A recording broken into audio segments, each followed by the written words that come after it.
Pathanapuram saint Stephen സ്കൂളിൽ ശുചിത്വ സന്ദേശയാത്ര സംഘടിപ്പിച്ചു.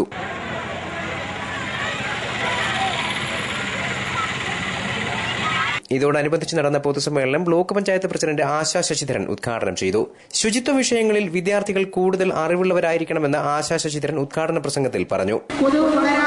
നല്ല സമൂഹം കെട്ടിപ്പടുത്തുകൊണ്ട് നല്ല ആരോഗ്യപൂർണ്ണമായ ഒരു സമൂഹം കെട്ടിപ്പടുക്കാൻ നിങ്ങൾക്ക് കഴിയും. അതിനാണ് നമ്മൾ ഈ ആരോഗ്യ പ്രവർത്തകരൊക്കെ വീടാന്തരം കയറി ഇറങ്ങിയാണ് നമ്മുടെ റബ്ബർ ടാപ്പിൽ തൊഴിലാളികൾക്ക് ബോധവൽക്കരണം കൊടുക്കുകയാണ് നമ്മൾ ഇപ്പോൾ ചെയ്തുകൊണ്ടിരിക്കുന്നത്. കൊല്ലം ജില്ലയിൽ അനിയന്ത്രിതമായി വ്യാപിക്കുന്ന ഡെങ്കി പോലുള്ള കൊതുകുജന്യ രോഗങ്ങളെ പൂർണ്ണമായും തുടച്ചു നീക്കുന്നതിന് തദ്ദേശ സ്വയംഭരണ സ്ഥാപനങ്ങളുടെയും ആരോഗ്യവകുപ്പിന്റെയും നേതൃത്വത്തിൽ 10 ദിവസം നീണ്ടു നിൽക്കുന്ന സമഗ്ര കൊതുകുജന്യ രോഗ നിയന്ത്രണ പരിപാടി സംഘടിപ്പിക്കുന്നുണ്ട്. ഇതിന്റെ ഭാഗമായാണ് വിദ്യാർത്ഥികളുടെ നേതൃത്വത്തിൽ ശുചിത്വ സന്ദേശയാത്ര സംഘടിപ്പിച്ചത്.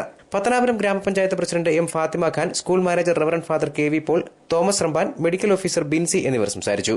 News bureau, Pathanapuram.